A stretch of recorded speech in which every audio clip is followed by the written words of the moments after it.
Hello, hello, j'espère que vous allez bien en ce jeudi soir. Désolée pour l'attente, Facebook ne voulait pas me mettre le live. Donc j'espère que vous n'avez pas trop attendu.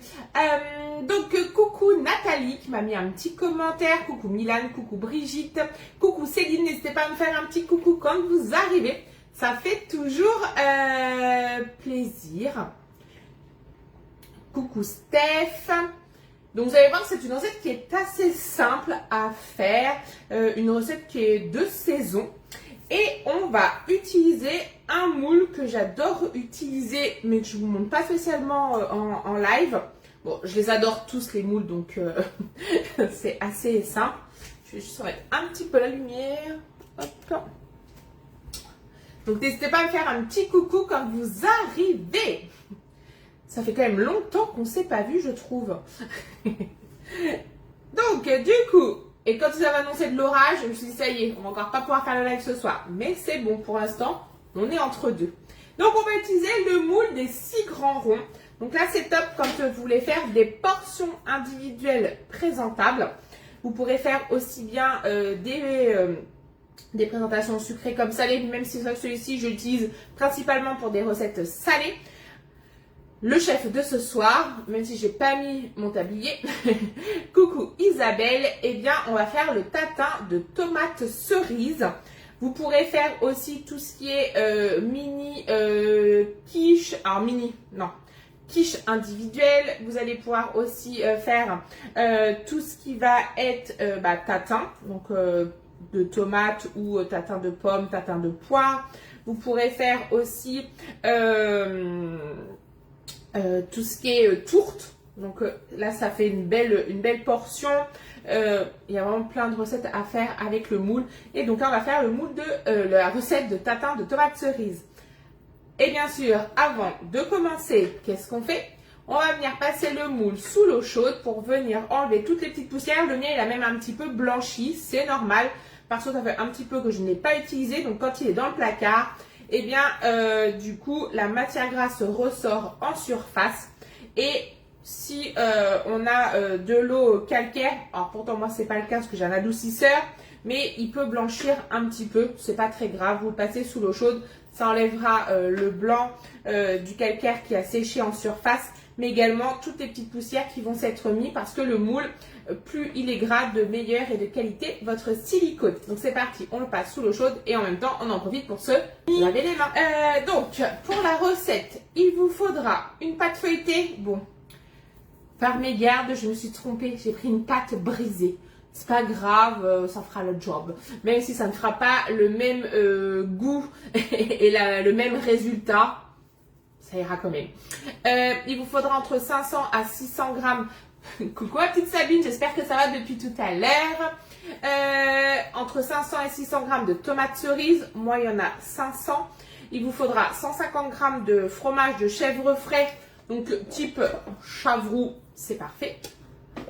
30 ml de miel, sel, poivre, 5 ml de thym, frais ou séché. Et il vous faudra 15 ml d'huile d'olive. Donc, voilà ce qu'il vous faudra pour la recette.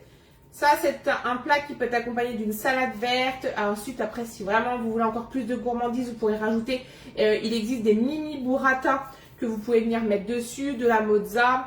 Ou après, vous pouvez aussi faire des glaces salées, comme la glace à la moutarde, comme l'une de mes collègues qui a réalisé avec les tatins salés. C'est vraiment top. Coucou Céline. J'ai vu que tu m'avais envoyé un retour de recette. Je regarderai après. Donc, c'est parti, on va déjà commencer. Alors, bête que je suis, j'ai mis mes tomates dans... Mais, je vais mettre dans mon assiette. Je vous expliquerai pourquoi j'ai pris une assiette. On réserve. Donc, elles sont déjà pesées et lavées. On prend le cul de poule. Coucou Antoinette. Et là, on va venir mettre notre marinade, on va dire. Donc, sel, poivre.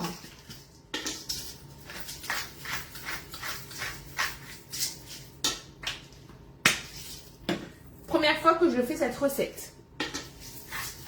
On verra. Donc, sel, poivre. Ensuite, il vous faut 15 ml d'huile d'olive. 15 ml d'huile d'olive. Je vais mettre le miel avant, comme ça, comme je vais dedans. Coucou Cindy. Donc 30 ml de miel, soit 2 cuillères. Alors, du miel liquide, c'est mieux. Plus facile pour mélanger. Et une deuxième. Ensuite, on va venir mettre notre huile, donc 15 ml. Je vais quand même un petit peu racler à l'intérieur.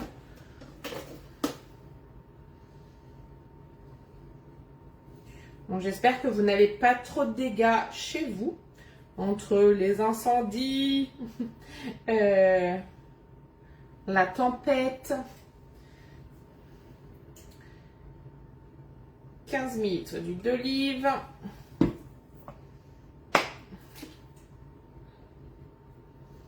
Voilà. Ensuite, on va prendre, donc, moi j'ai du thym séché, mais si vous avez du thym frais, c'est encore mieux. Donc là, il m'en faut 5 ml.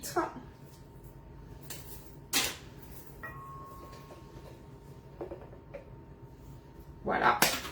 Et là, votre marinade est faite. Donc là, on mélange.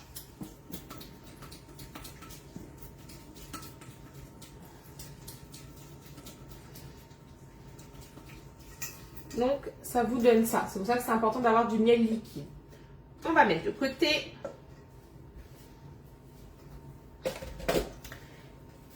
Et on va prendre le tomate cerise. Qu'on va laisser sur notre assiette. Et je vais vous faire voir une technique qui normalement fonctionne. Donc, là, je mets les tomates cerises, donc il ne faut pas qu'elles soient mises les unes sur les autres. Donc, bien étalées dans l'assiette.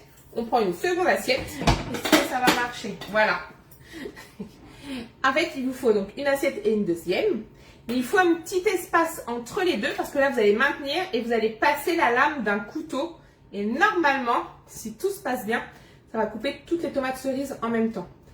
Je ne l'ai jamais fait. J'ai vu ça sur les réseaux. Donc, on essaye. Et j'ai même pas peur. Je fais ça avec vous. On n'est qu'entre nous. Ça va bien se passer. Donc, on maintient. On passe. Et on regarde ce que ça fait.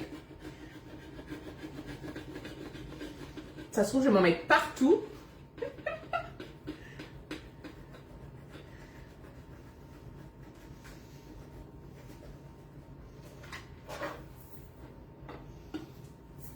Hop, je vais tourner. Alors, c'est mieux d'avoir une très grande lame. Moi, j'ai carrément sorti le couteau à pain.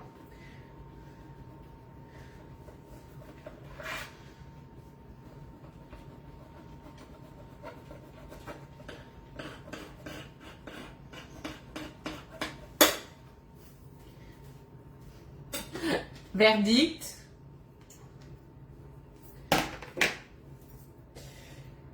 Eh bien, écoutez, alors elles sont pas toutes coupées, mais j'en ai quand même la moitié de coupées. C'est pas trop mal.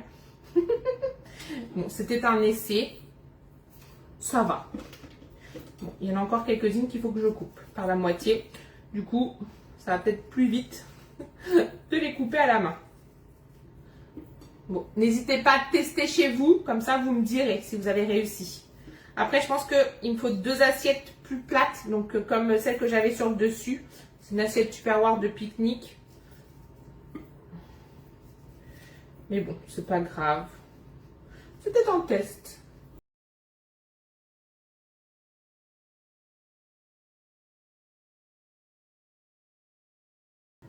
Est-ce que tout le monde a été coupé par la moitié ?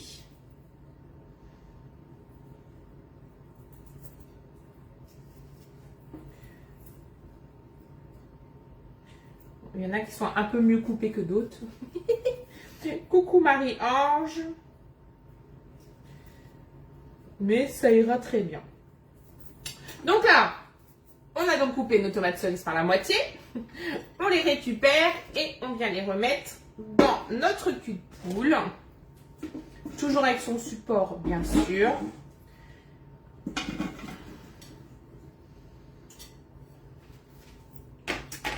Et là, on vient mélanger délicatement. Il faut vraiment que toutes nos tomates soient enrobées du mélange miel, huile d'olive, sel, poivre et thym. Là, on mélange tout. Donc délicatement pour pas trop cabosser vos tomates cerises.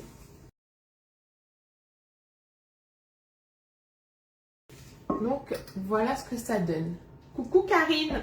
Donc on se lave les mains, on réserve, on reprend son moule. Et donc là, on va venir placer nos moules, nos tomates cerises dans le fond du moule. Et il faut que la partie coupée soit le haut vers vous. Pour que ça fasse plus joli au niveau du démoulage. Donc là, je vais venir mettre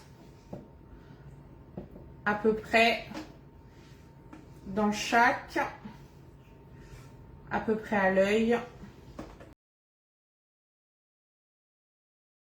Donc 500, c'est pas mal. On monte entre 500 et 600. Donc là, on vient racler le reste de notre mélange qu'on vient mettre un petit peu sur tout le monde.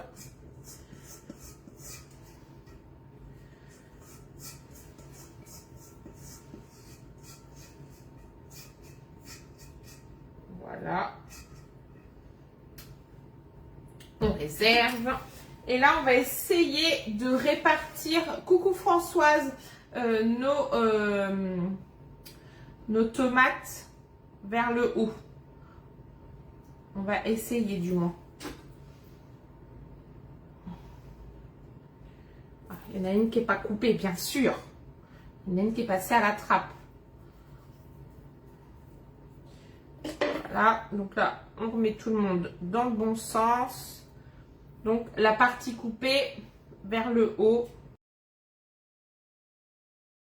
J'y étais avec les doigts parce que c'est plus facile, même si vous savez que je n'aime pas trop cuisiner avec les doigts.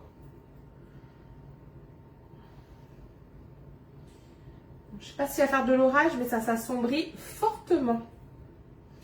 Pour ceux qui nous rejoignent et qui ne me connaissent pas, je m'appelle donc Céline. Ça fait bientôt 18 mois que je suis donc chez Guy de Marle. Ça fait 12 ans que je fais de la vente à domicile tous les jours parce que oui, ça peut être un vrai travail. Et j'habite donc dans le centre de la France, dans la région des Châteaux de la Loire, pas très très loin de Beauval, à 40 minutes de Beauval, à côté de Blois. Et le temps est moyen. Donc là, voilà, ça vous donne ça. On se lave les mains et on réserve le moule.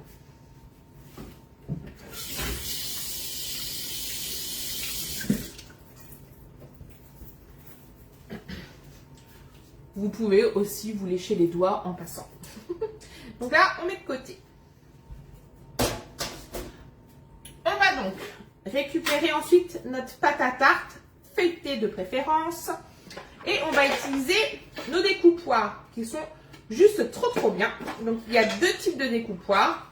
Hop, je vous les mets dans ce sens-là. Donc là, on fait un cône.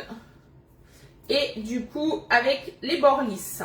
Et vous en avez 9, je crois. 1, 2, 3, 4, 5, 6, 7, 8, 9. Donc là, c'est bords lisses. Et ensuite, on a la deuxième boîte. En plus, c'est bien, c'est rangé dans une boîte, donc ça évite de les perdre. Hop. Et là, on l'a en version cannelée. Donc là, je vous remonte si j'arrive à tout reprendre d'une seule main.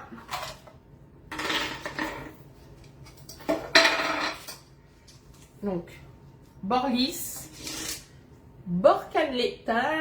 C'est bien, hein? Donc là, allez, faisons plaisir, on va prendre des bords cannelés, mais c'est comme vous voulez. On referme, et donc là, il vous faudra le plus grand, c'est le 100. Donc, on le récupère. On va va donc prendre notre pâte à tarte. On va essayer de faire des ronds réguliers dessus, donc 6 pour que ça rentre. Ensuite, on viendra prendre du fromage de chèvre qu'on viendra tartiner donc, sur nos ronds et on viendra les remettre sur nos tomates cerises. Et ensuite, ça partira entre 25 à 30 minutes à 180 degrés au four.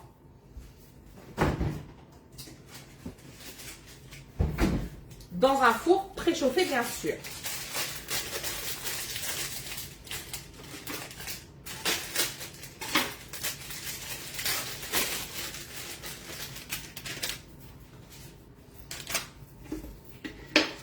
Alors, où est le début? Là. Donc, on va faire nos 6 ronds. Alors, n'étalez pas votre fromage avant parce que si vous devez repasser un petit peu pour agrandir votre pâte, vous voyez que ça pourrait faire des bêtises. Donc, on est parti. Donc là, on se met vraiment en bordure et on va faire nos 6 ronds. Et donc, ça découpe nos ronds directement.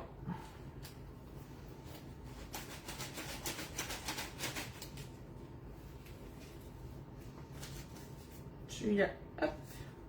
Donc ça vous fait ça. Je ne sais pas si vous voyez. On est parti. On fait les 6. 4.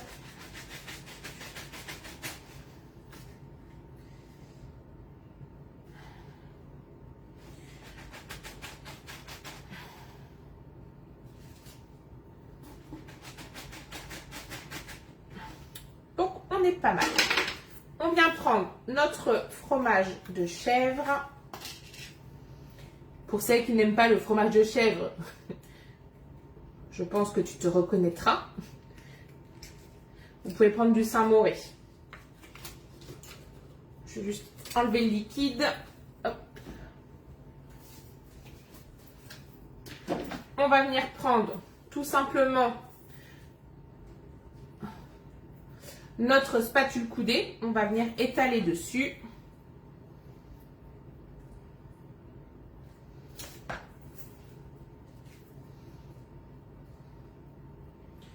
Donc, plus sur le milieu, bien sûr. Parce qu'après, les côtés seront rangés. Là. Donc là, on fait bien sûr la même chose sur tous nos ronds. 1, 2, 3, 4, 5, 6. Je recomptais au cas où.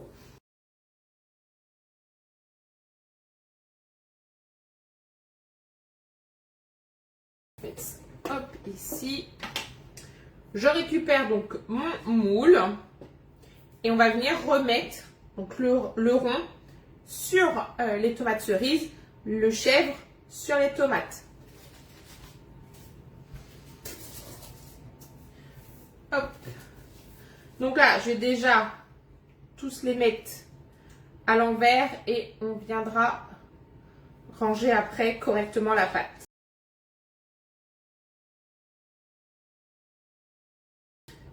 Voilà. Donc là, hop, cette partie-là, vous ne l'achetez pas, hein, on est d'accord, vous en servez, vous la remettez en boule, comme c'est une pâte feuilletée, pas de souci, vous la remettez en boule et vous venez la retravailler, ou après vous la remettez au réfrigérateur si au cas où vous n'avez pas besoin immédiatement. Attention, ça ne se conserve pas non plus pendant des jours et des jours. Donc là, on est tout bon. Moi, par exemple, je vais venir reformer une petite boule, je vais venir l'aplatir, je vais mettre des petits carrés de chocolat, ça sera parfait. Donc là, on a positionné nos pâtes à tarte. Et là, on va venir, avec la spatule, hop, on va ranger notre pâte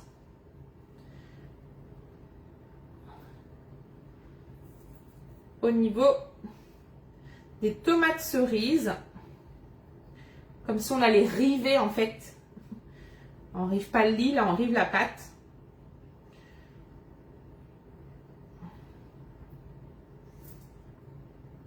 C'est peut-être plus facile avec les doigts.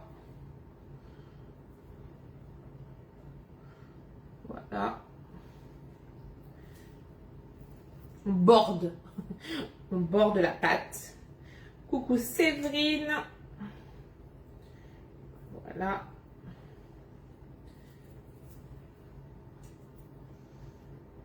On peut s'aider quand même de notre spatule. Et voilà!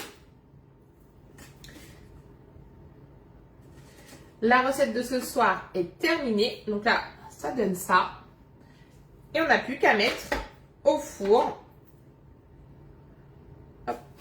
On n'a plus qu'à mettre au four pendant 25 à 30 minutes à 180 degrés. Dès que vous voyez que la pâte commence à être dorée, c'est que c'est tout bon. Coucou Elodie.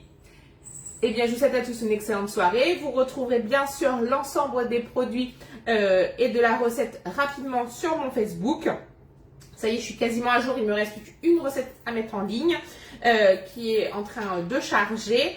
Et nous, on se retrouve très rapidement pour une nouvelle recette mardi prochain, s'il n'y a pas d'intempéries ou de choses imprévues. Et juste pour vous dire, je suis en challenge jusqu'au 15 août, donc toutes les commandes sont les bienvenues, car chaque commande rapportée me rapporte des points. Et les points me feront gagner les nouveautés du mois de septembre. Et il va y avoir beaucoup de nouveautés. Donc j'espère pouvoir les gagner pour vous les présenter. Je vous souhaite à tous une excellente soirée. Je vous dis à très vite. Bye bye.